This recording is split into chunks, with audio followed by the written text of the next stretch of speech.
welcome everybody. Thank you for being here today in person and for those of you online as well. And I really do want, TCC really wants to welcome everyone here, whatever your particular or individual religious backgrounds or faiths. We are so happy to have you here to celebrate this new year at the City Congregation's Humanistic Jewish ceremony, led by Rabbi Tzemah Yoreh, who I will introduce in just a few moments. My name is David Klein. I am the president of the City Congregation and also one of your song leaders today, along with my lovely wife, Jennifer. Our music accompaniment is provided by Kevin David Thomas. Thank you, Kevin. With some special appearances on the guitar and shofar by Jordan Klein, my daughter. Our services are participatory, which means please sing along. Jennifer is an alto, so the majority of the women in the room will be able to sing along with her key and have no problems. And I am pretty much also an alto. So the women can sing along with me pretty well. So the gents in the room, sorry about that. You're gonna have to do a little adjustment, most of you, and that's bring out your wonderful falsetto or take it down the octave, okay? And then we'll be okay. Before we get started, before I introduce Tzemach, a couple of business items. Masks. Everyone is to keep their mask on throughout the duration of the service, covering their nose and their mouth. The only people that you will see with their masks down are the three of us, as well as our keynote member speaker today. And we will attempt to put our masks on in between those times. If you have to remove your mask for any reason to take a drink, please step out to do so. Restrooms. Through that door and to the right, there are, I think, 3 restrooms, and you can really choose either, although one has a men's sign on it. They're pretty unisex. And now, I would like to introduce Rabbi Tzemah Yoreh.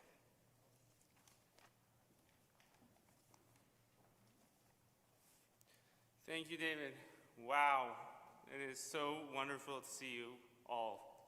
So wonderful to celebrate this new year with people. Thank you all for coming, and to everyone who made these services a reality. It was not a given at all this year, more than any other year in my memory.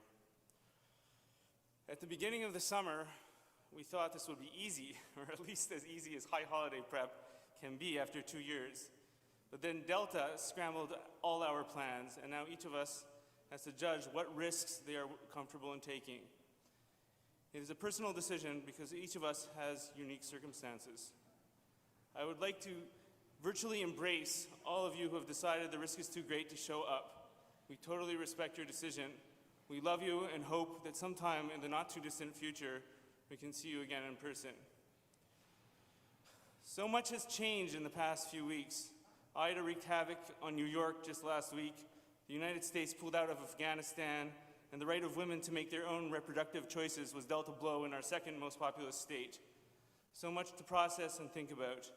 Each of these topics and others deserve our passion and our commitments. But I wanted to devote these high holidays to something more basic, which is vital for any humanist cause. I want to devote them to rebuilding our reservoirs of compassion, which have become sorely depleted in this past year and a half. As we sing our beloved songs, as we hear stirring words, let us think about how we can accomplish this. Shana Tova.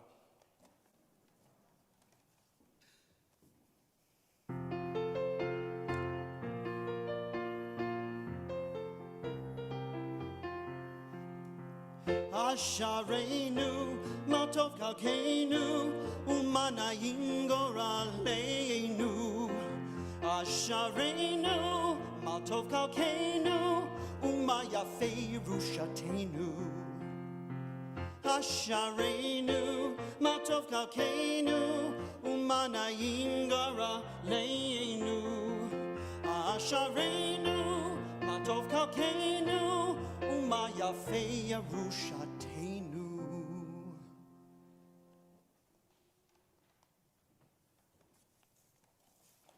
In the 7th month, on the first day of the month, there shall be an assembly, a pause from work, a day of commemoration proclaimed by the sound of the shofar. In Humanistic Judaism, Rosh Hashanah is an invitation to stop and reconsider our life choices, reaffirming some and changing others. May this new year bring to us and to the whole world life and peace, joy and wonder, renewal and comfort. Today, all over the world, Jews once again assert our identity. We celebrate the beginning of yet another year in our own time on earth, a journey marked by tragedy, war, and death, and also by goodness, rejuvenation, and life.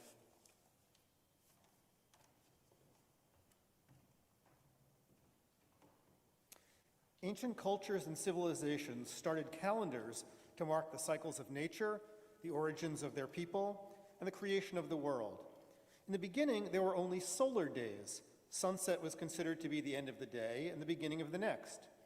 Although the start of the day was shifted to midnight during the Roman era, the Jewish calendar still marks the start of each day at sunset. The calendar was originally agricultural and linked the motion of the earth around the sun, marking years, with the motion of the moon around the earth, marking months.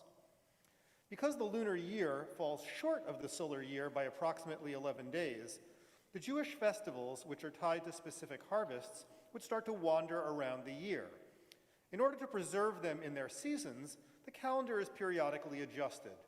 Our new year sometimes comes earlier and sometimes comes later. At first, the Jewish calendar did not mark the years by number, but described events that occurred in a particular year of a specific ruler's reign. It was only in the 10th century that the method of counting the year from the date of creation became popular. This was based on the assumption that human history may be equated with the physical history of the earth. According to that tradition, which is calculated by biblical generations, we now begin the year 5782. While we may still count the years in this fashion, we no longer believe this literally states the age of the world. Modern science has taught us that the universe is billions of years old. Nonetheless, we take pride in the longevity of our people, and we are proud of our continuity for at least 3,500 years. We have not just survived, we have thrived and have significantly contributed to the advance of civilization, ideas, and values. So now, as we enter the new year 5782, let us look back at our past with respect and appreciation.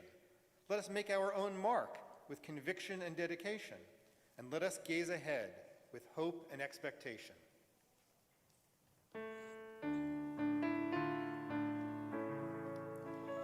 Sadiq Hatamar Yifrach Yifrach, Sadiq Hatamar Yifrach, Sadiq Hatamar Yifrach Yifrach, Sadiq Hatamar Yifrach, Ke'eres Balfanan Yiskei, Ke'eres Balfanan Yiskei, Ke'eres Balfanan Yiskei, Yiskei,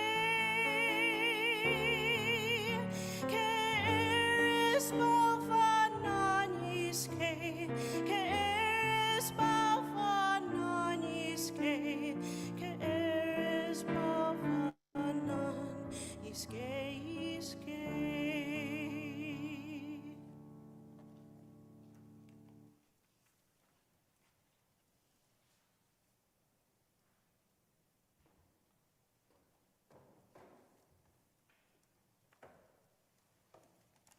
Autumn. As the summer ends, autumn arrives. We feed the passage of time. Nature changes, and so do we. The fall season fills us with the anticipation of new adventures. The tempo of study and work increases. The pace of seeing and doing quickens. As nature cools, our activity warms. There is much to do. We are bewildered by all the options. Change makes us aware of what is permanent in our life. Seasons come and go. Others nurture us and die. Groups capture our loyalty and then lose their luster. Friends love us and depart. Landmarks arise and then decay. One reality persists amid all of this drama. The power of our individual person outlasts each fleeting event and connects the chapters of our history.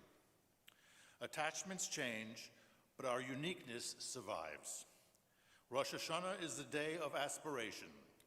We need to revive old dreams that challenge us with their vision and shake our complacency. We need to confront the strength of our own individuality and test its skills. We need to fill our lives with the anticipation of noble goals and strive to reach them. We need creative discontent. Written by Rabbi Sherwin Wine, the founder of Humanistic Judaism.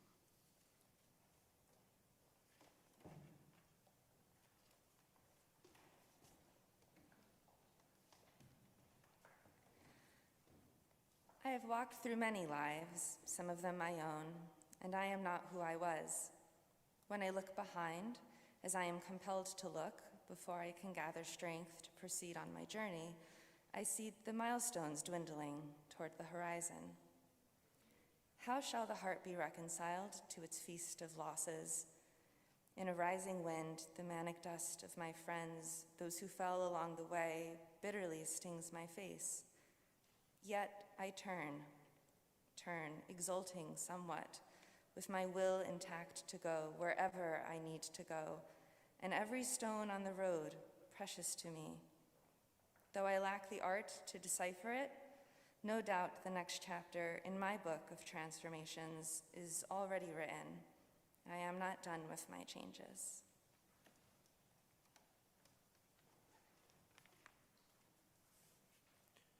In each era of ancient Jewish history, festivals were created that were bound up with the ideas, the emotions, and the conceptions of the Jews of that particular era.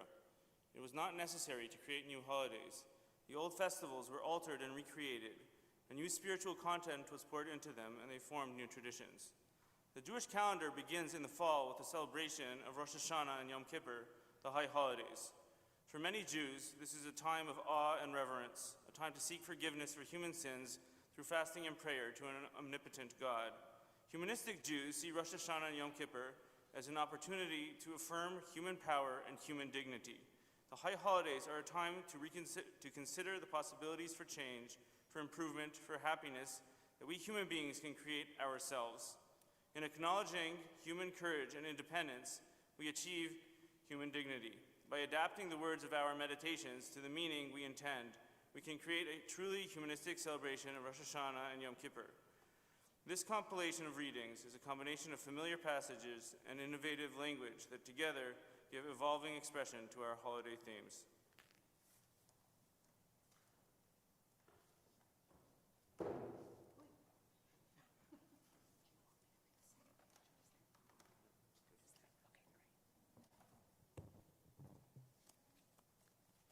United with Jews the world over, we gather to proclaim a new year.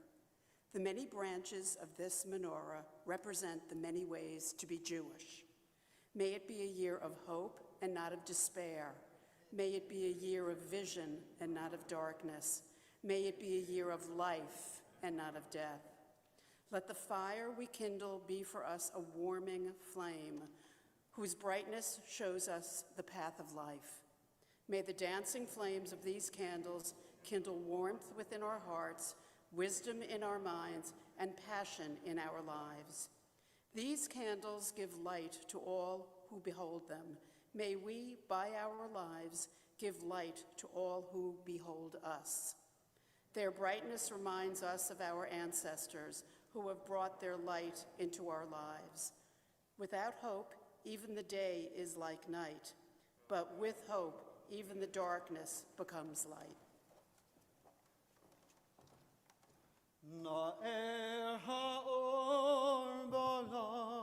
How wonderful is the light within the world. How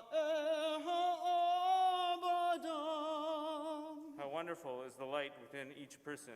How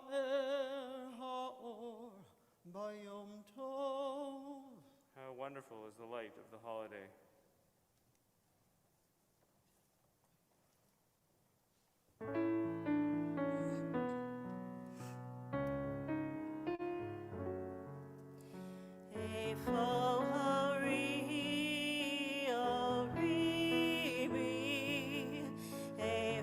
Tikva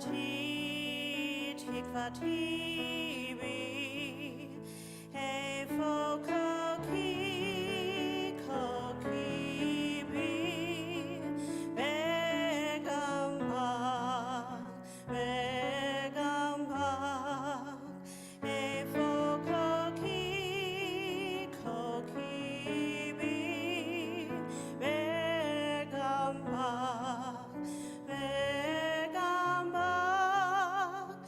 Where is my light? My light is in me. Where is my hope? My hope is in me. Where is my strength? My strength is in me and in you, and in you. Where is my strength? My strength is in me and in you, and in you.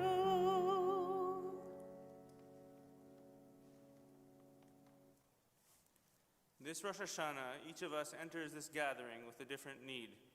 We are stirred by memories as we recall the days that have gone by. Some hearts are full of gratitude and joy. Some are overflowing with happiness of love and life. Some are eager to greet the day to make the world more fair and just. Some have recovered from illness or have escaped misfortune, and we rejoice. Some of our hearts are filled with sorrow, disappointments weigh heavily upon others. Some families have been broken. Some of our loved ones are ill. Some of our cherished family and friends have died. May all of us find comfort and empathy. Some of us are embittered. Life has lost its meaning and value. We have sought answers in vain. May the knowledge that we are searching restore our hope in truth and purpose. May we look ahead, a grateful day of renewal for the promise of good to come. May this Rosh Hashanah be our day of rebirth into life and peace, serenity and safety as the new year begins.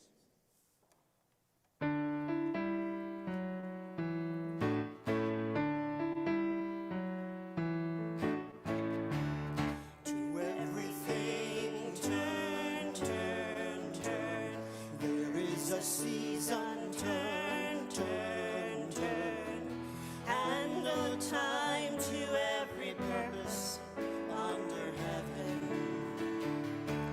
A time to be born, a time to die, a time to plant, a time to reap, a time to kill, a time to heal, a time to laugh, a time to weep. To everything turn, turn, turn. There is a season, turn, turn, turn. And a time to every purpose under heaven. A time to build up, a time to break down, a time to dance, a time to mourn, a time to cast away stones, a time to gather stones together. To everything turn, turn, turn. There is a season, turn, turn, turn. And a time to every purpose under heaven. A time of love, a time of hate, a time of war, a time of peace, a time you may embrace, a time to refrain from embracing. To everything turn, turn, turn. There is a season, turn, turn, turn. And a time to every purpose under heaven. A time to gain, a time to lose, a time to rend, a time to sow, a time for love, a time for hate, a time for peace. I swear it's not too late.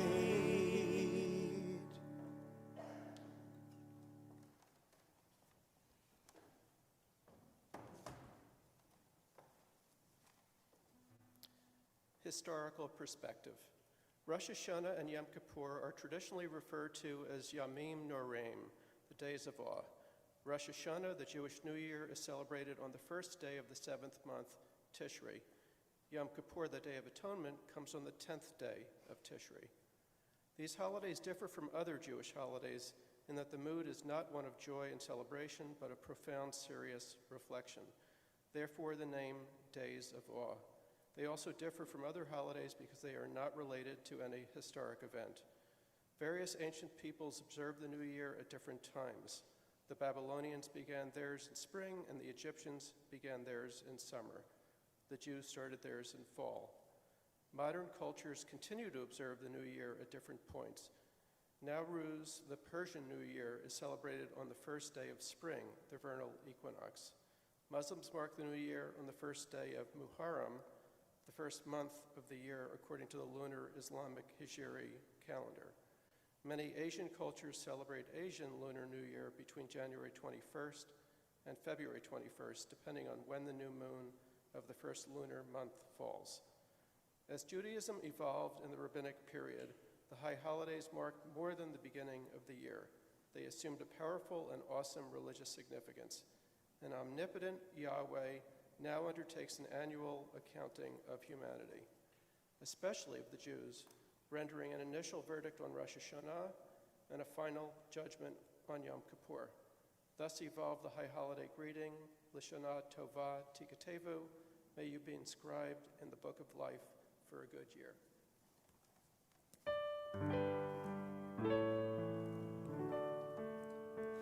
L'Shana Tova Tikatevu, L'Shana Tova Tikatevu,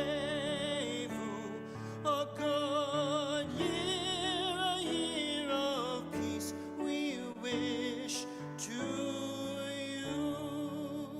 L'Shana Tova Tikatevu, L'Shana Tova Tikatevu, a good year, a year of peace we wish to you.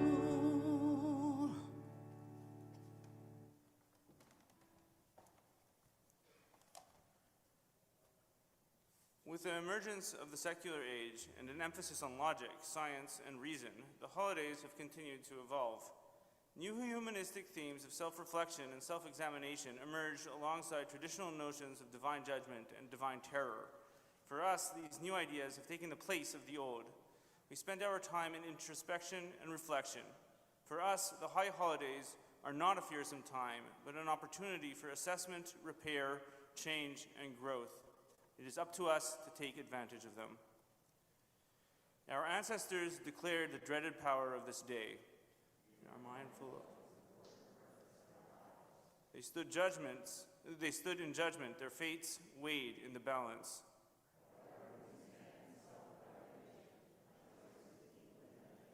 They implored and beseeched and asked for atonement. They confessed before another. Like them, we stand poised before an ever-unfolding book of life.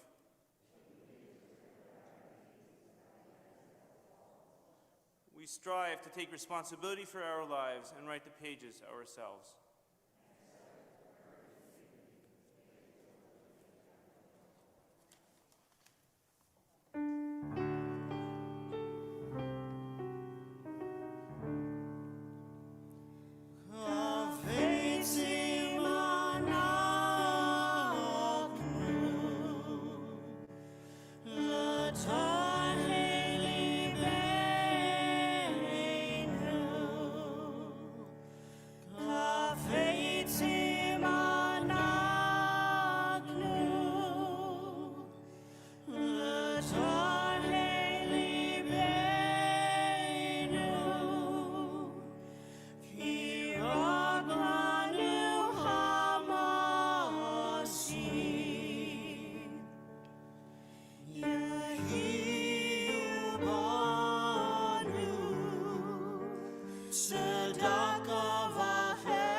Without renewal of mind, there is no transformation.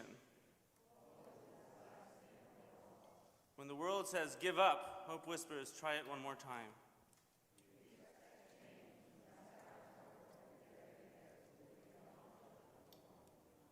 With so much unraveling before our eyes, hope is often the only thing that keeps us going. It is something deep inside us that tells us to look for the better times around the corner.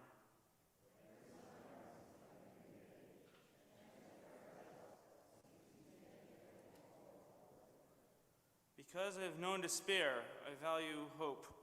Because I have tasted frustration, I value fulfillment. Because I have been lonely, I value love.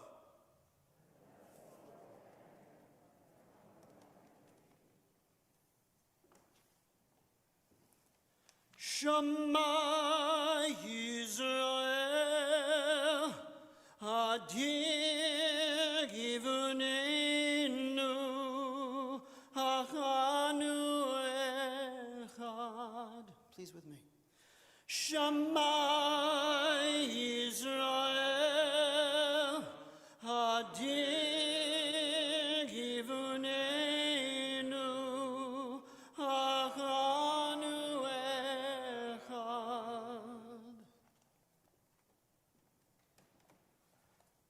Please join me together in the affirmation.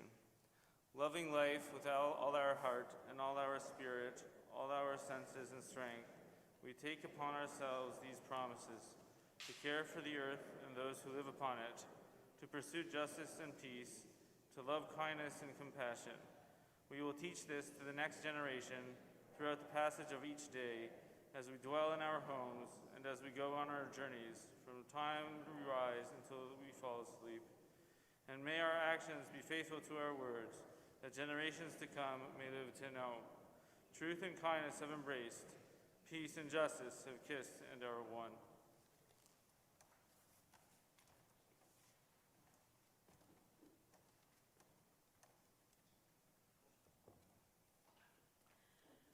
When we gaze on distant stars, when we stand above mile-deep canyons, when we are embraced by the universe, we draw power and strength from the world around us. When we marvel at sunset's glory, when we hear the ocean's roar, when we are soothed by a flower's aroma, we draw imagination and creativity from nature's beauty. When we cry at the glory of birth, when we weep at the sorrow of death, when we exalt in the joy of love, we draw hope and comfort from the lives that surround us.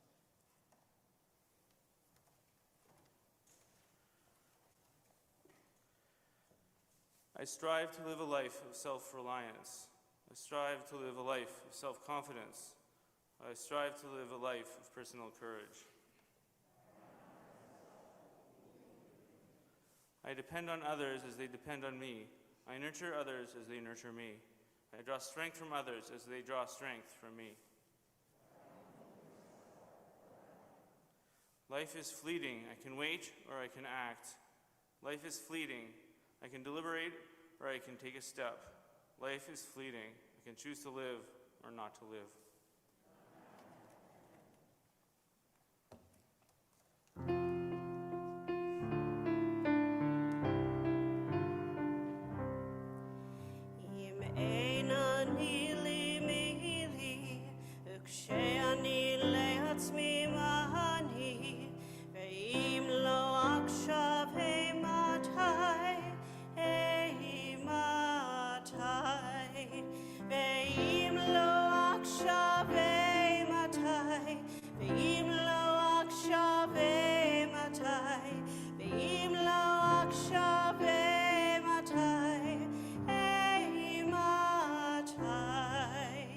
Who will be my befriender?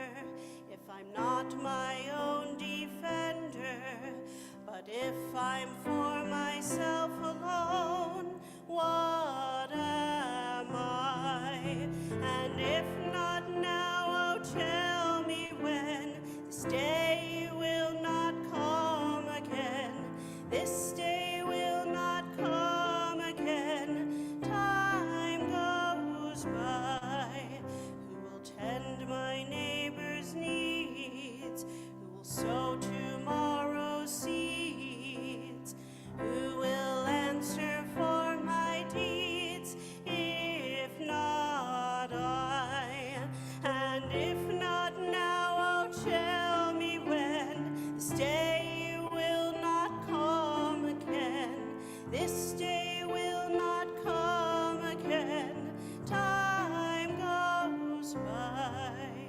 Im ena nili mili, uksheani leatzmi mani, ve'im lo aksha ve'matai, hey matai, ve'im lo aksha ve'matai, ve'im lo aksha ve'matai, ve'im lo aksha ve'matai, hey matai, hey matai.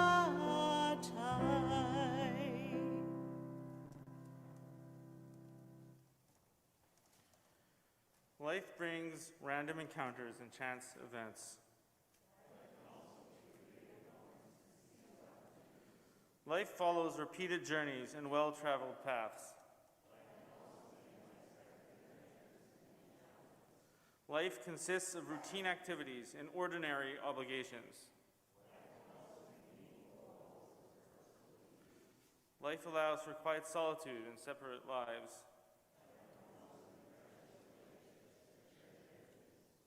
Life reflects on joyful accomplishments and sorrowful regrets.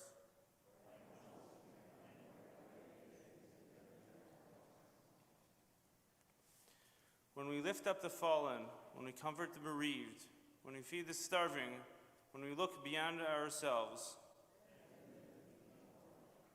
when we let others comfort us, when we let others teach us, when we let others guide us, when we open ourselves up to others,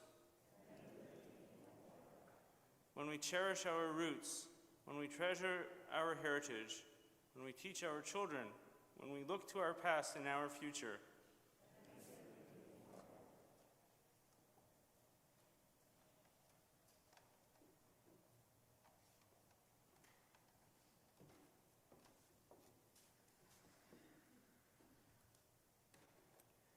Sources of wisdom.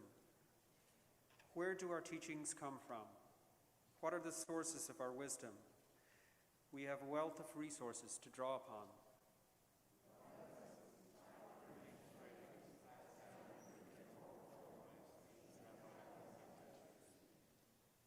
We find teachings in modern literature, poetry, and drama, as well as academic and scientific journals that address the contemporary situations and challenges.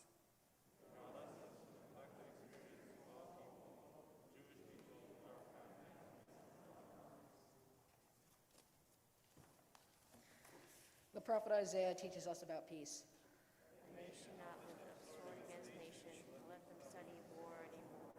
Saul of Tarsus teaches us about freedom. Have the right to do anything you say, but not everything is beneficial.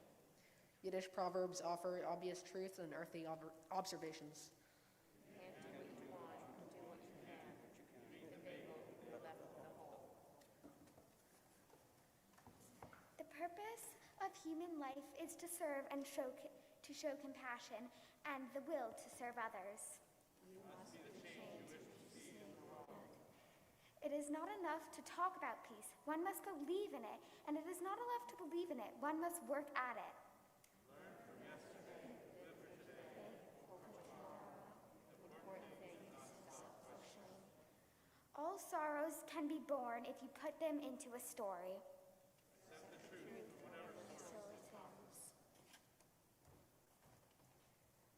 The lessons are mixed. There is no one source of wisdom. There is no single source of truth. We search for wisdom everywhere.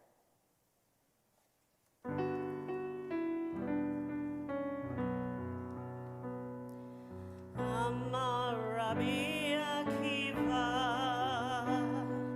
Amar Rabbi Akiva, Ve'ahavta l're'echa, l're'echa kamocha, ze klal gadol, gadol b'Torah, Amar Rabbi Akiva, Amar Rabbi Akiva, Amar Rabbi Akiva, Ve'ahavta l're'echa, l're'echa kamocha, ze klal gadol, gadol b'Torah, Amar Rabbi Akiva.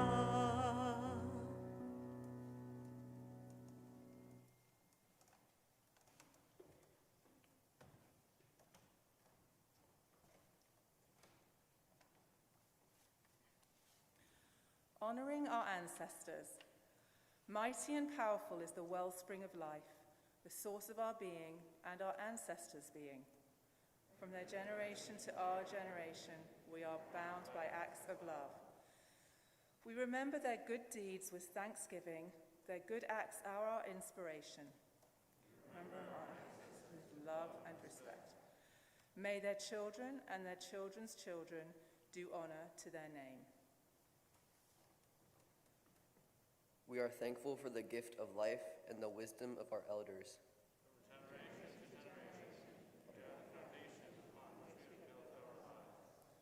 We are thankful for the gift of life and the joy of young people.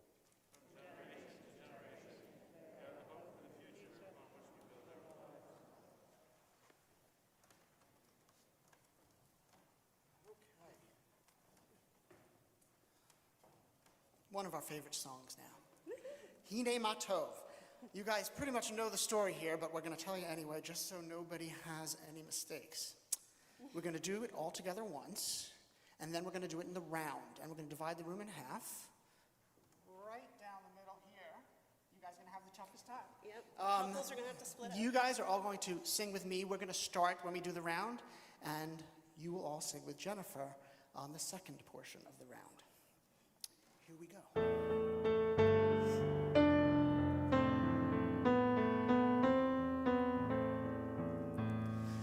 Hine ma tovu manayim, shevet achim gam yachad. Hine ma tovu manayim, shevet achim gam yachad. Hine ma tov, shevet achim gam yachad. Hine ma tov, shevet achim gam yachad. Hine ma tovu manayim, shevet achim gam yachad. Hine ma tovu manayim, shevet achim gam yachad. Hine ma tov, shevet achim gam yachad. Hine ma tov, shevet achim gam yachad. Hine ma tov manayim, shevet achim gam yachad. Hine ma tov manayim, shevet achim gam yachad.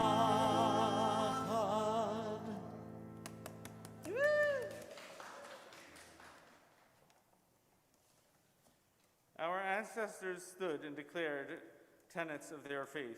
We too take a stand and affirm the values of our heritage. Ahava, Shalom Bait, Derech Eretz. Let another praise you and not your own mouth, a stranger and not your own lips. Gemilut Chasadim, Bikur Cholim, Hachnasat Ochim, You shall not wrong the strangers or oppress them, for you were strangers in the land of Egypt. Chokhmah, Bina, Da'at. Hear, my child, your parents' instruction, and reject not their teaching. Emet, Tzedek, Tzedakah, Mishpat. You shall do no injustice in judgment. You shall not be partial to the poor or defer to the great. Pikuach nefesh, Tshuva, Cherut. You shall not hate anyone in your heart, but you shall love your neighbor as yourself. Vachamim, Simcha, Hodaya. Pleasant words are like a honeycomb, sweetness to the soul and health to the body. Kehila, Mishpacha, Shem Tov. A good name is to be chosen rather than great riches, and favor is better than silver or gold. Zikaron, Tikva, Tikkun Olam, Shalom. From generation to generation, we declare and proclaim ourselves to be heirs to a tradition of caring, justice, and peace.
We celebrate and affirm our Jewish identity.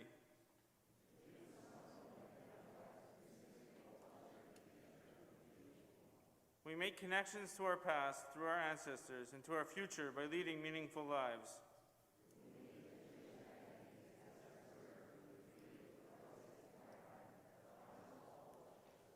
The freedom and dignity of the Jewish people must go hand in hand with the freedom and dignity of every human being.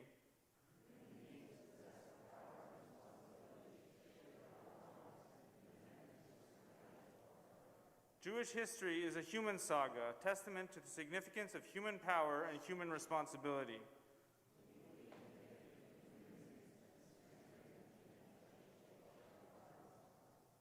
We believe in the nobility of human fellowship and the joy of unity.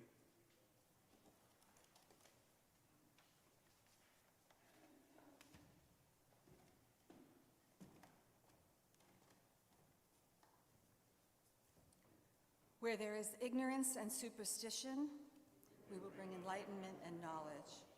Where there is prejudice and hatred, we will bring acceptance and love. Where there is fear and suspicion, we will bring confidence and trust. Where there is tyranny and oppression, we will bring freedom and justice. Where there is poverty and disease, we will bring prosperity and health. Where there is strife and discord, we will bring harmony and peace.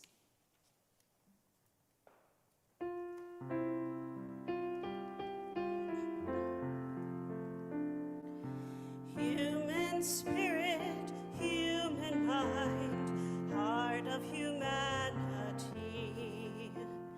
bring us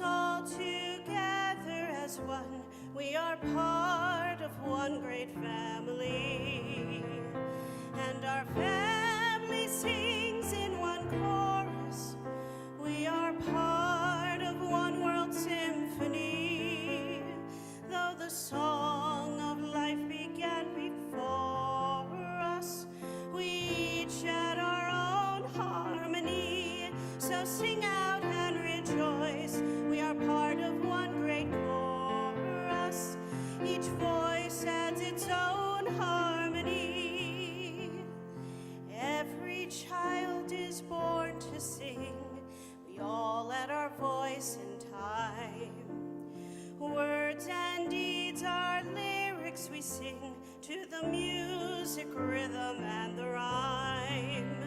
Each beat of your heart adds a measure to life's ever-growing melody. So sing out, rejoice, we are a part of one chorus and one family.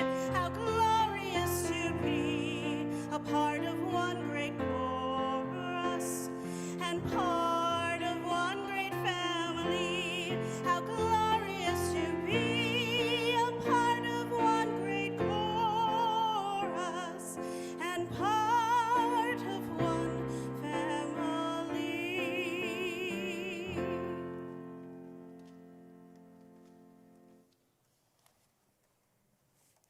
I will not die an unlived life. I will not live in fear of failing or catching fire. I choose to inhabit my days, to allow my living to open me, to make me less afraid, more accessible, to loosen my heart until it becomes a wing, a torch, a promise.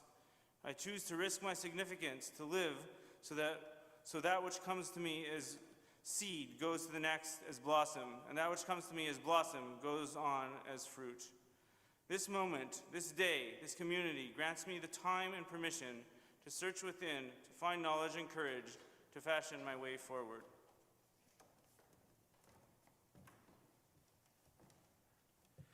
On Rosh Hashanah, we reflect. On Yom Kippur, we consider. Who shall live for the sake of others, and who, when they die, shall leave behind a heritage of love and of life? Whose hunger shall be for good, and who shall thirst for justice and right?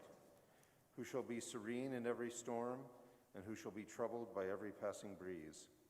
Who shall go forth in the quest for the truth, and who shall be locked in prisons of selfishness? Who shall be poor in the midst of possessions, and who shall be rich, content with their lives? Teshuvah, self-reflection. Tefillah, self-evaluation. And tzedakah, self-correction. The starting place is within.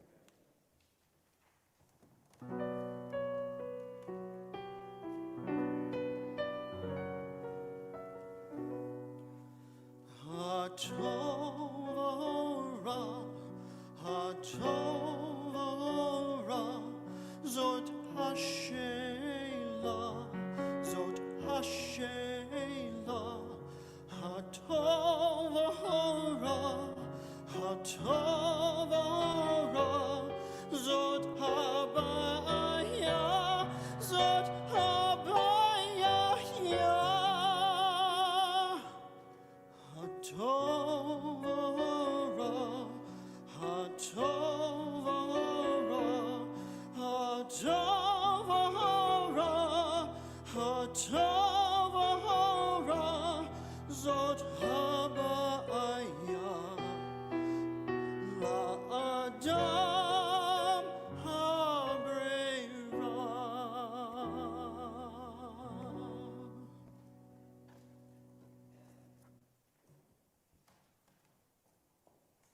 Who are we? What are we? A leaf in the storm, a fleeting moment in the flow of time, a whisper lost among the stars. We are tenants in the house of life. Our days on earth are but a span.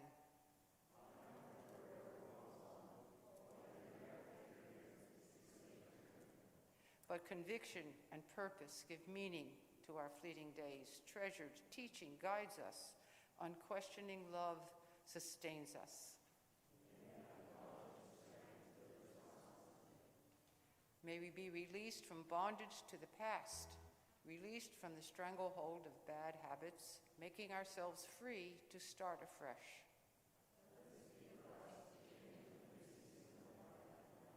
May we be liberated from the fear of death and from the scornful laughter that mocks our labors.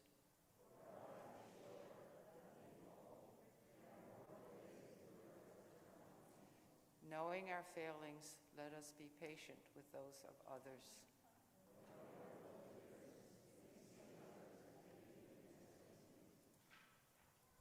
We will now pause for 1 minute of silence.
Shalom ba'olam, na'aseh shalom aleinu, v'al kol ha'olam, v'imru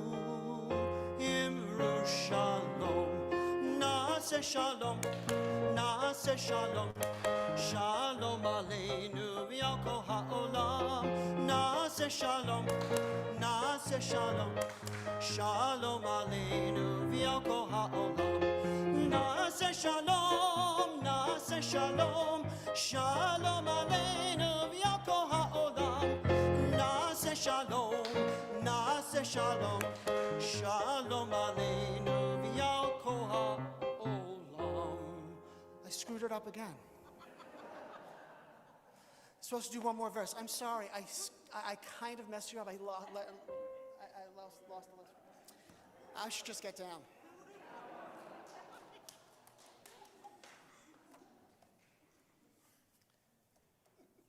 Okay, thank you everyone for persisting thus far. Just a reminder, please everyone have your nose and mouth covered by your mask at all times. If you need to step outside, please go do so, and you can drink or go to the washroom, but please, in this room, we want to have our nose and mouths covered at all times. Okay, it is now my pleasure to introduce the theme for these high holidays, and that is rebuilding. I'm going to be talking about that, but first, it is my wonderful honor to introduce our first speaker member speaker for the high holidays. That is Emmy Zeiner, who's going to talk about. Emmy Zeiner is a longtime member and a mental health professional, and she's going to talk to us about rebuilding mental health. Thank you.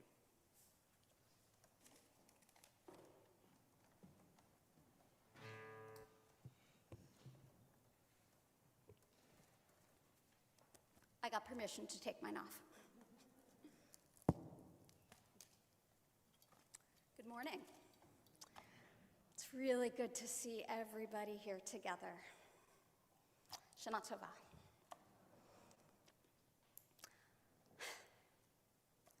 On January 20th this year, like many of you, I had my eyes glued to the television watching the inauguration. I saw the Obamas enter the stage and surprised myself by bursting into tears. I found myself lying on the floor in front of the TV, sobbing and shaking, almost in a state of shock. Later, I tried to process my reaction with my husband. When the Obamas walked in, it felt like the grown-ups were finally entering the room to take control after all this time of gaslighting and chaos. And the relief was almost too much. For me, having grown up in an environment with a violent, unpredictable father and no acknowledgement that anything was wrong, those feelings hit me especially hard. It was hard to take in the idea of light after so much darkness, of safety after so much trauma. When Rabbi Tzemach asked me to speak on the topic of rebuilding from a mental health perspective, I was honored and a little bit daunted. In truth, I felt a little bit like an imposter. Well, I've been a mental health professional for the past 20 years. Over the last year, and even more over the last several months, I have had times when I feel like I am barely holding it together. While I'm still able to do my job each day, helping my clients, I sometimes quietly harbor doubt as to what the heck I'm doing. Who am I to help others and to speak on this topic if I can't even manage myself? I am someone with a mental health history serious enough that it almost cost me my life. While it was decades ago, The stigma and shame surrounding issues of mental health and illness keep me from disclosing it. At times, when I start to feel pretty bad or even just feel the sadness or anxiety that everyone has been going through lately, I tend to push it down because I don't even want to admit those feelings to myself. Do we question the orthopedist with a broken leg? Or the oncologist with a history of lymphoma?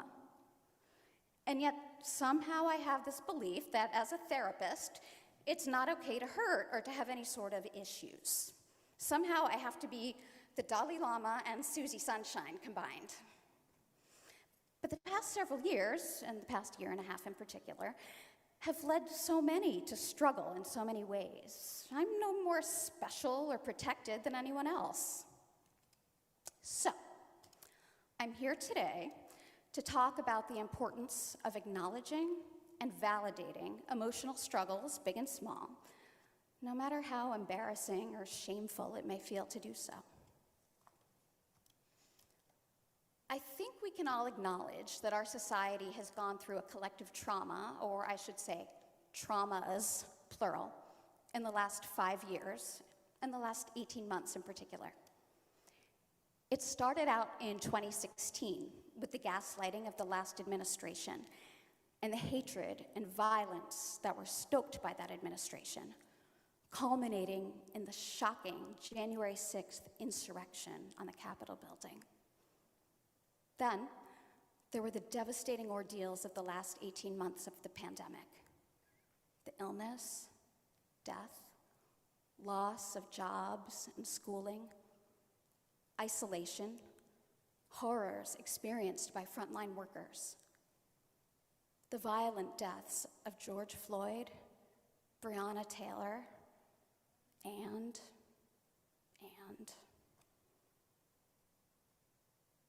the more recent spate of violence against Asian Americans. I could go on, but I don't need to. I know I'm leaving a lot out, and I apologize for any oversights. When I used the word trauma to describe the effects of the above experiences on our society, I don't think many of you batted an eye. And what about individual experiences? Some, perhaps many, in our community have had direct, unspeakable losses and suffering related to these and other events. We are able to call these traumas without much question. These are what we call big T traumas, the ones we think about when we use that word.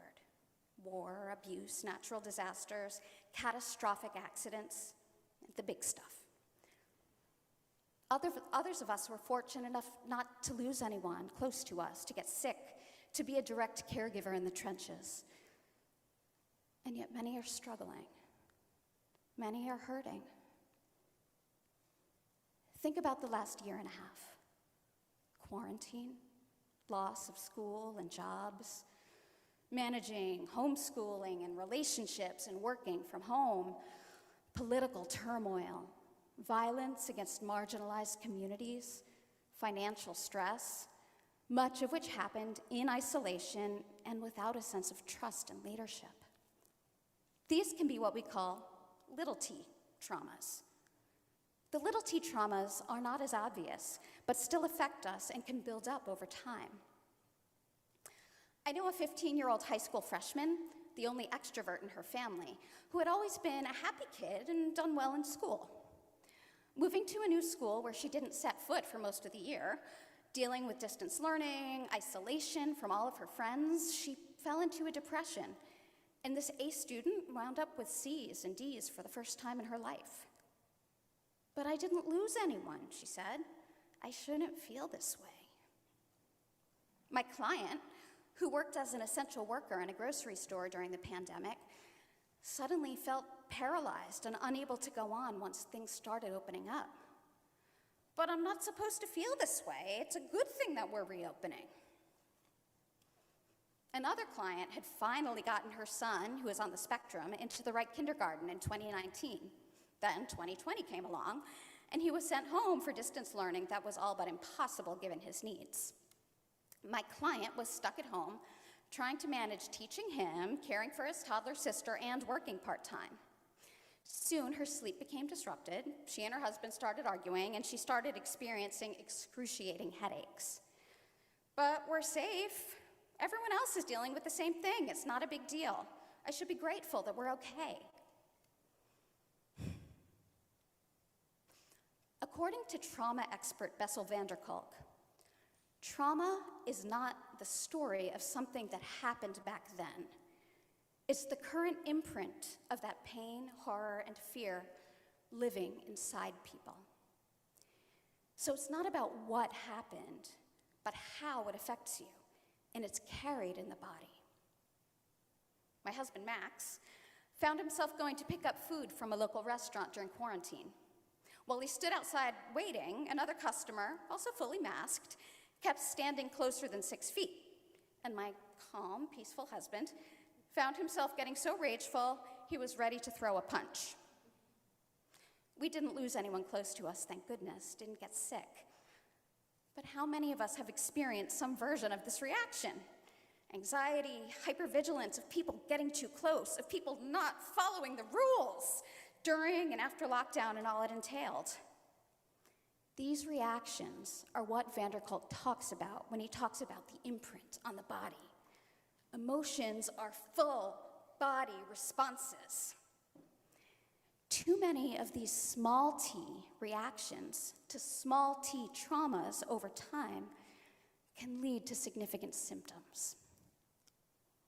How many of you may be finding yourselves sleeping too much or too little, yelling at your kids unnecessarily? Maybe you're having migraines, unexplained body aches. Maybe you get that brief tightness in your chest or hold your breath when you step onto a crowded subway car. Or you find yourself sobbing at a movie that didn't affect you a few years ago. Some people find themselves compulsively cleaning. Funny thing to find yourself doing in the middle of a viral pandemic.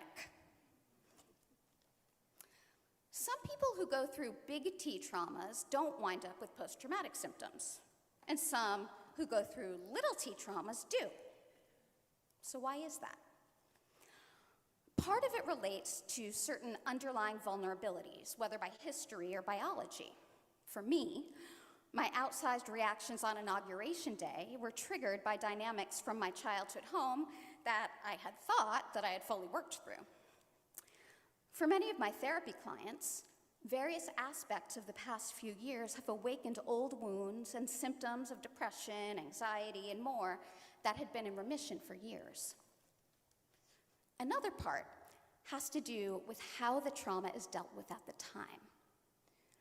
One of the most important factors, and one we have some control over, is acknowledgement of what has happened. But there's no way to acknowledge if you're telling yourself you shouldn't feel this way. For me, the denial of my own response comes both from the, but nothing terrible happened to me, as well as the internalized stigma about mental health. Now, to be clear, this is solely about me. In my work and my life, I am a fierce advocate in the fight against stigma around mental illness. But like for so many, it's much harder to apply this to myself. But anyway. Brushing little t traumas under the rug leads to symptoms. By validating the experience and acknowledging the reactions, we can decrease symptoms and lessen their impact. But what does acknowledging look like? Sometimes it's enough to simply acknowledge to ourselves, okay, I'm feeling sad and it's okay. Letting ourselves feel without judgment can sometimes be enough. For my husband, he was able to notice his reaction at the restaurant and luckily keep himself from punching the guy. He realized that his rage was bigger than the situation warranted and also where it was really coming from. In addition to acknowledging to ourselves, we can talk about it with each other. When Max came home, he shared his experience with the family. This prompted many conversations as time went on about our reactions to people in our space. We were all really anxious about this. And moving into reopening was scary, so talking about it normalized our reactions, and gave us more control over how we would respond in the future. My daughter went back to in-person school in the beginning of May. She hadn't been on the subway for over a year. Having already normalized the anxiety, we came up with a plan and took practice runs at off hours when the trains were less crowded to ease back into the process. As a result, when the time came to take the subway to school on her own during rush hour, she was ready and able to do so. Talking about our feelings and reactions can also mean actively reaching out and telling people when we're struggling. Now, I am the first one to admit that telling a friend or loved one, "I'm having a hard time," or "I need help," can be a scary thing to do. I began writing this during the Olympics, when suddenly mental health made the front page. This followed lockdown, when articles about mental health issues and therapy popped up every day. The conversation is gradually changing, making mental health easier to talk about, but the shame and stigma do still exist. I had to think long and hard about what to share in this speech. As a therapist, admitting to any sort of struggle still feels anathema, and I still won't go into details. But I do need to admit that rather than being a therapist robot, I am a person like everybody else. Well, maybe a little shorter than everybody else, but otherwise the same. I have feelings like everybody else. And while professionally I know better, when my friends and loved ones ask me how I'm doing, like everybody else's, I am likely to respond, "I'm fine," even when I'm not. So how do we change the dialogue? Of course, I'm not suggesting that we go into our mental health status with everyone we meet on the street, grocery store, or restaurant. "Hi, I'm Jerry. I'll be your server today. How are you?" "Well, Jerry, I'm feeling kind of depressed. My sleep is an absolute mess, and I've been drinking like nobody's business." No, that would just be really bad boundaries. Obviously, we need to pick and choose whom we can trust and share with. But we do need to talk to someone. That can be a friend, a relative, a therapist. It can even be a hotline. Stay tuned for that. And what about when you are the someone? When a friend comes to you, it's totally human to try and fix it, to tell them not to feel bad, to deflect. But if you can, just listen. Give them space to feel what they're feeling. Try not to offer advice, platitudes, or solutions. In fact, if you're not sure, it's a great idea to say, "What do you need from me right now?" And if you have a close friend who is thick-headed like me and insists they're fine and you can see they're not, you can gently challenge them. "Are you really fine? You don't seem like yourself. Is something going on?" And if it gets to the point where you're concerned for the person's safety, don't be afraid to get help. There are resources. New York City has a dedicated 24-hour mental health hotline to call and text. We have, or will, not sure yet, listed these and other mental health hotlines and resources on TCC's website. And there's always 911. Even if you're saying to yourself, "I didn't lose someone. Others had it worse. It didn't directly affect me." You are a part of this society. You have been affected. It's okay to not be okay. So, rebuilding. The degree of impacts of the traumas of the past few years on our country are as yet unknown, and rebuilding will be a long, hard slog. But in the coming months, as individuals and in our communities, we can get started by acknowledging and validating whatever painful feelings arise, and by checking in with and talking and listening to each other. This will help us to process our anxiety, grief, fear, powerlessness, rage, and sadness, and to do so without losing hope. In that way, we can truly grow, rather than just try to patch over broken ground.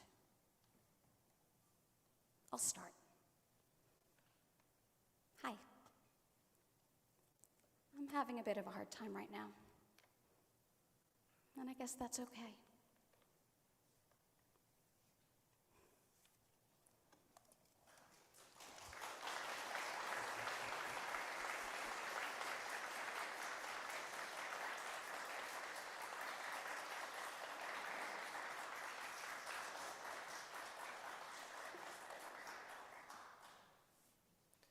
Thank you, Emmy. Such a wonderful speech, such a hard act to follow.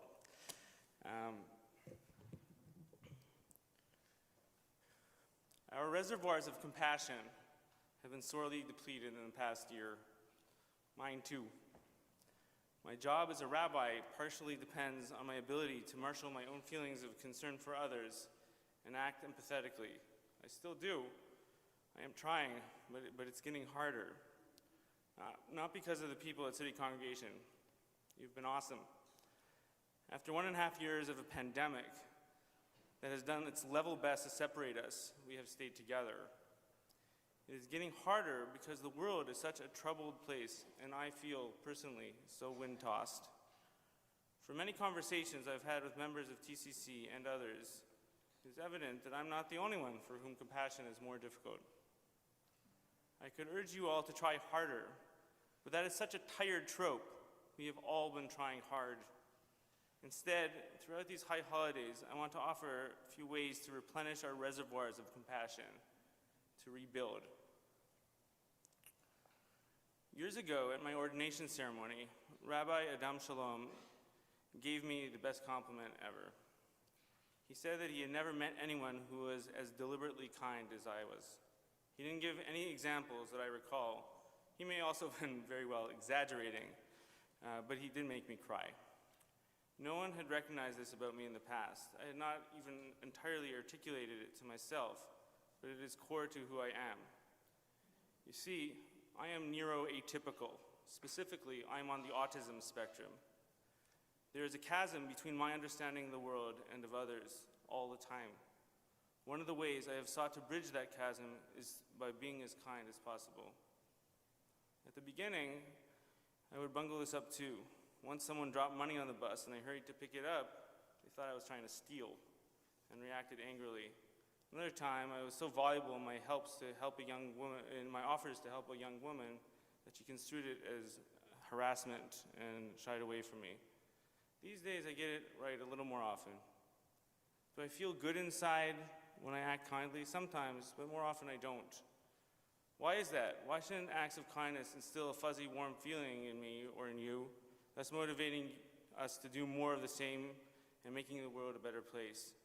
That would be awesome, and may be true for many people, including you, though often I don't know. It can be hard for me to interpret feedback I receive, whether it is through body language or otherwise. When I do understand, it is great, but that is not the way it usually is. My deficits are considerable in this realm.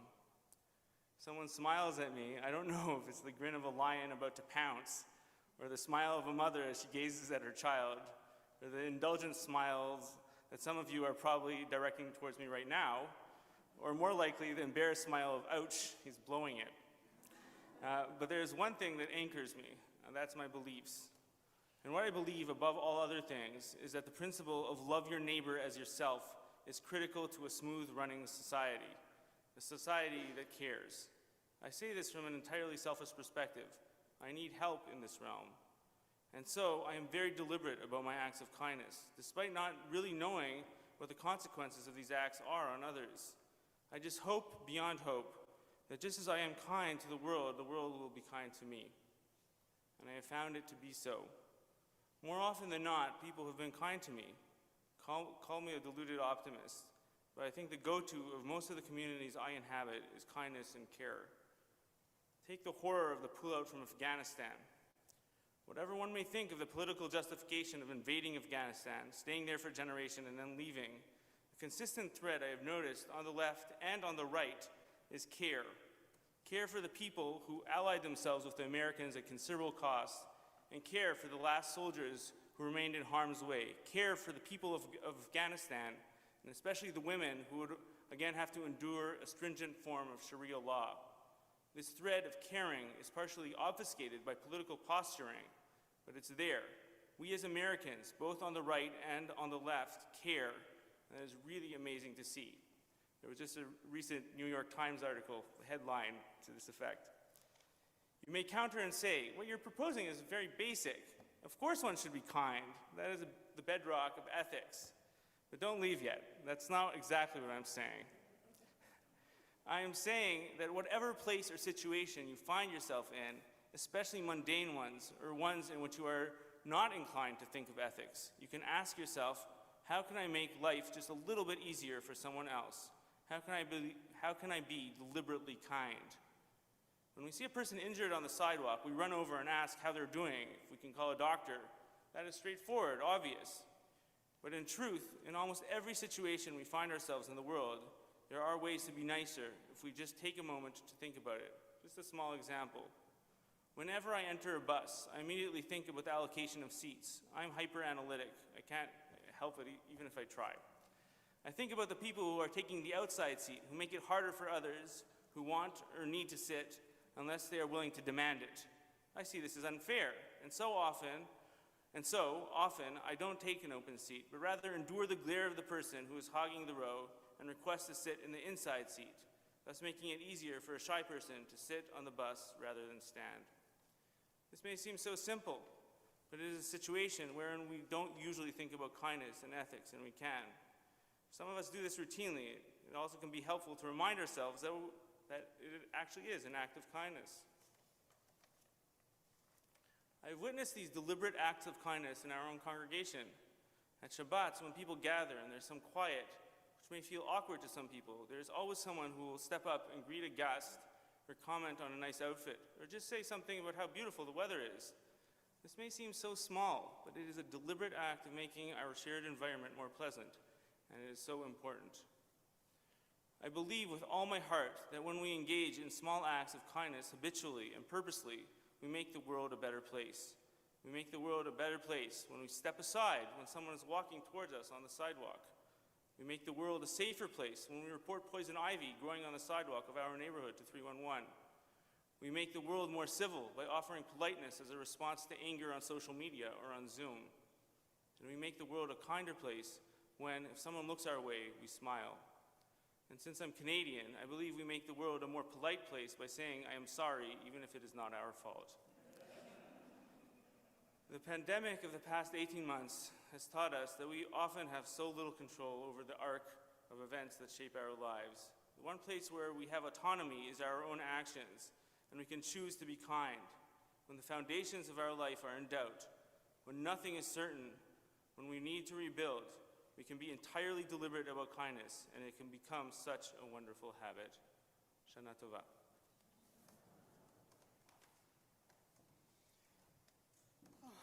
It's my turn. I have some written remarks here.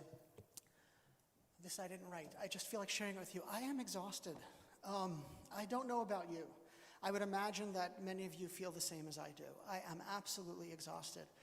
I took over as president for TCC just right before the pandemic hit.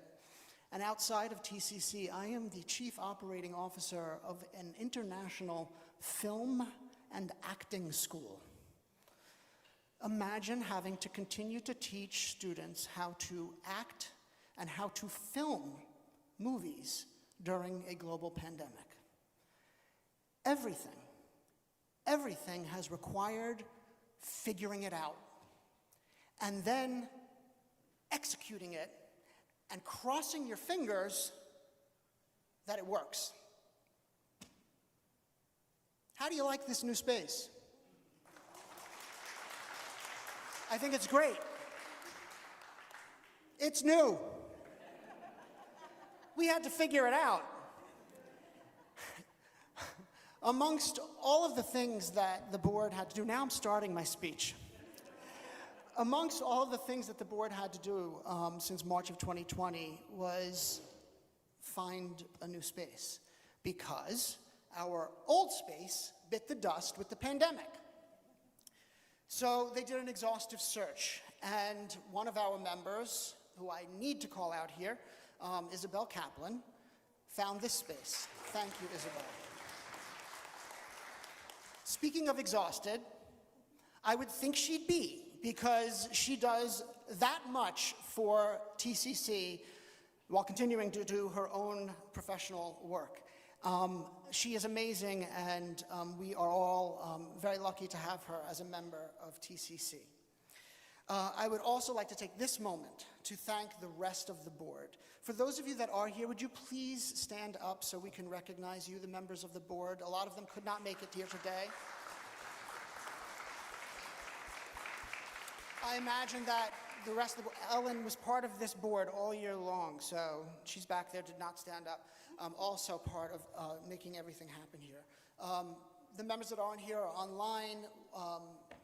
One member of the board in particular, Daniel Carney, is tireless. The man is tireless in his efforts to do things for TCC and deserves a round of applause. He is a behind-the-scenes guy, and he's making sure everything happens. Thank you, Danny, as well as Ray Carney, who is truly behind the scenes. We don't see Ray, but all of the things going on the website and the communications going out, thanks to the two of you, really, thank you so much. What else is new and different? Well, we're here in person, as Rabbi Tzemah says, which is different from last year. And simultaneously, these services are being streamed live for the first time. Last year, they were recorded. So that's new and most likely will continue into the future. TCC is rebuilding, or should I say remaking itself for the future through the input of our members and the guidance of a board diverse in age, race, and gender. TCC is continuing to explore and learn what it needs to be and how it needs to function to give the best service to our community and reach new people who may be looking for a community just like ours to call home.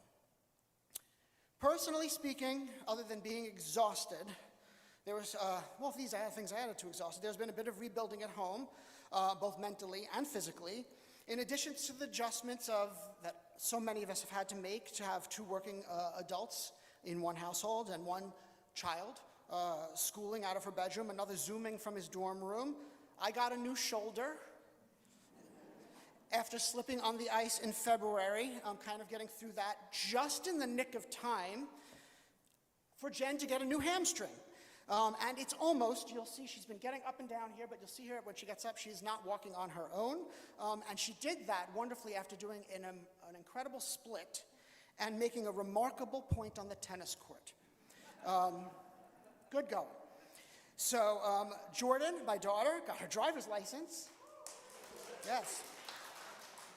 After masking and disinfecting the car with Purell wipes under the observance of the examiner for the road test, which are the new requirements of passing.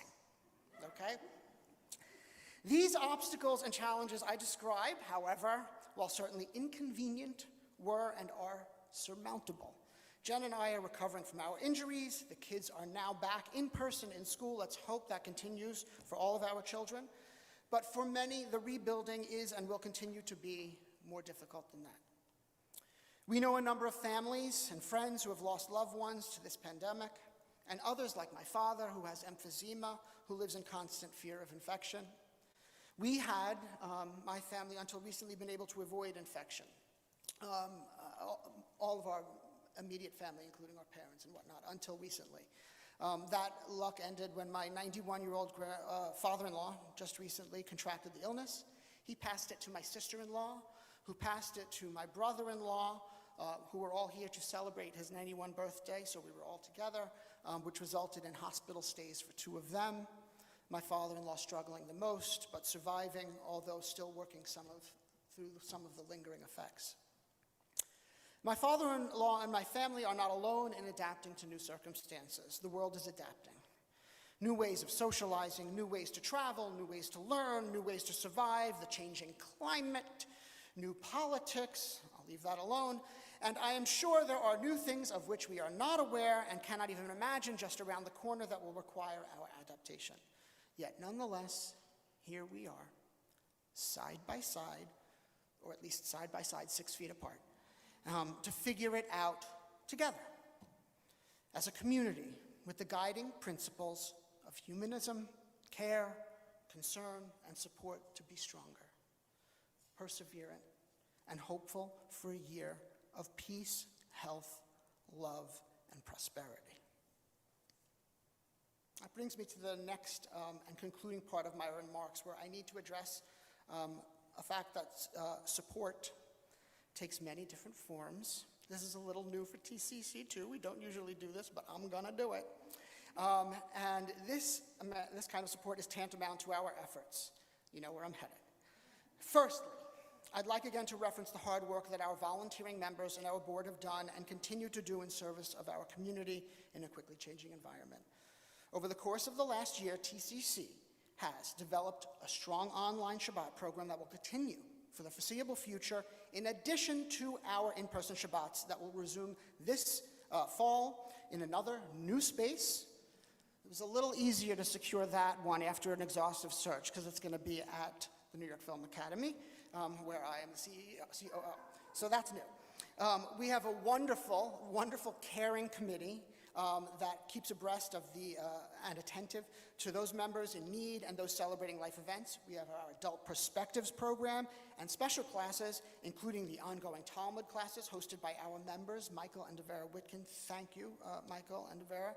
And our new Diversity, Equity, and Inclusion Committee that is dedicated to addressing TCC's ongoing goal to be appropriately representative, inclusive, and aware, with the expressed desire for TCC to be welcoming to all who want to be a part of the TCC family.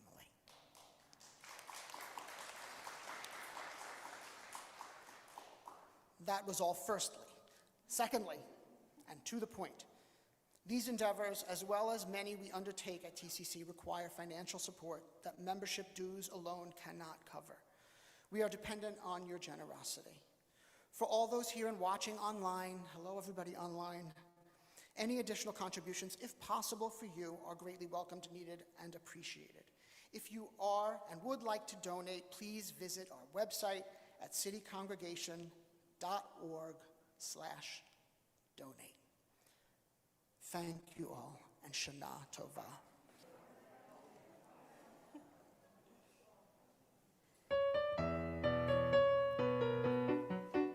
בשנה הבאה נשב המרפסת ונצפור ציפורים נודדות.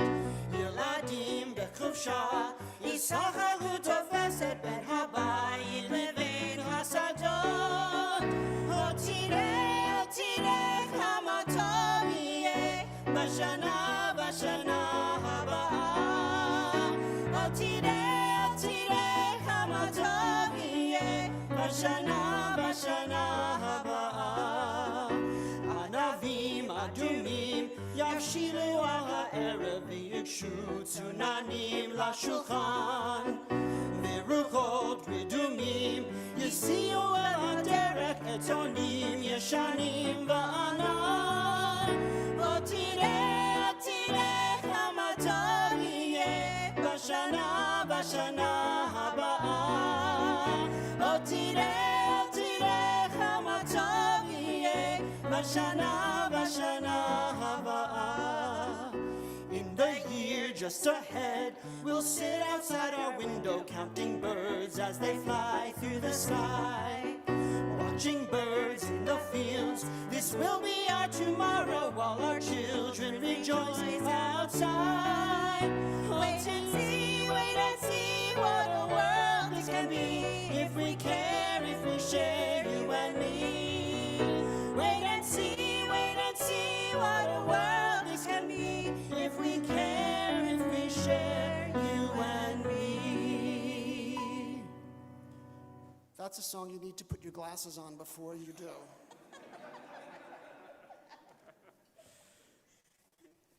Let us rejoice in the light of day, in the glory and warmth of the sun, in the reawakening of life to peace and contentment.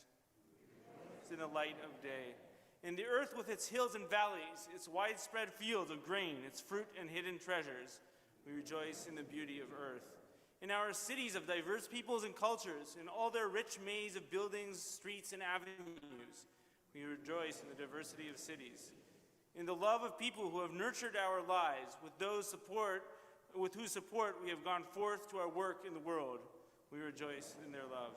In the children who brighten our lives, whose eager minds and hearts are the promise of tomorrow, we rejoice in children.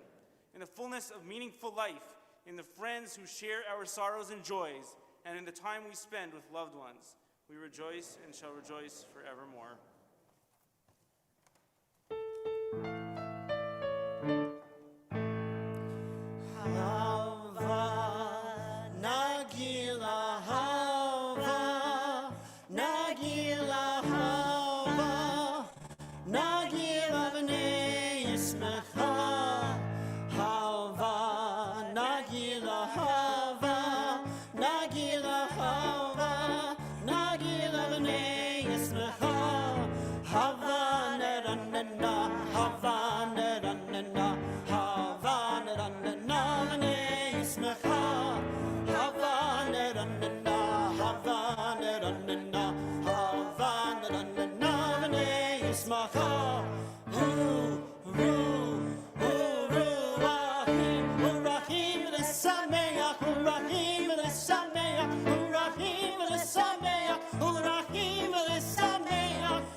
When so many know hunger, when so many know suffering, it is hard to savor our portion.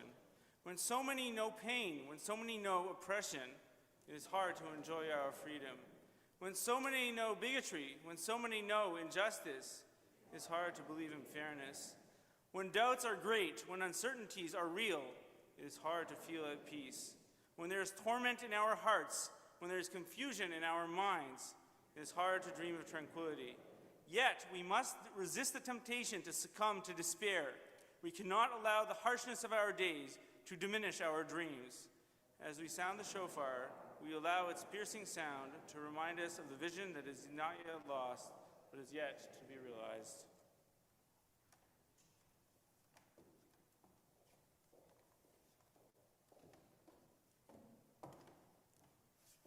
Rosh Hashanah calls us to take stock and to take measure.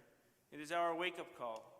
The blast of the shofar is a call to action, challenging us to resist evil, to strive for justice, to create peace. Tekiah, Shvarim, Teruah,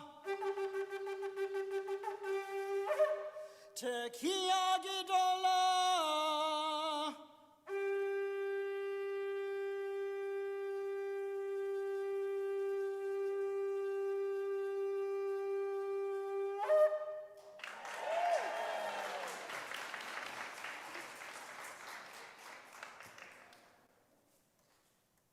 We have contemplated as individuals our life's journey and our life's path.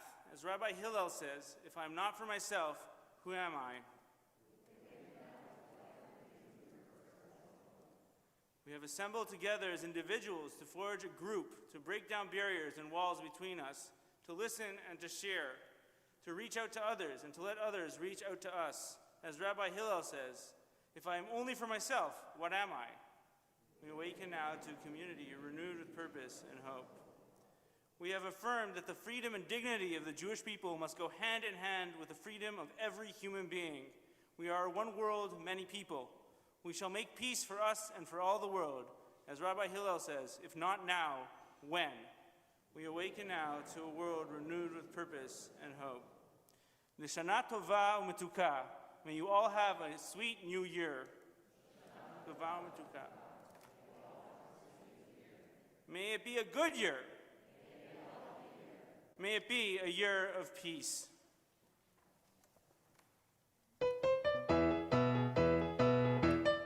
Avinu Shalom Aleichem, Avinu Shalom Aleichem, Avinu Shalom Aleichem, Avinu Shalom, Shalom, Shalom Aleichem, Avinu Shalom Aleichem, Avinu Shalom Aleichem, Avinu Shalom Aleichem, Avinu Shalom, Shalom, Shalom Aleichem.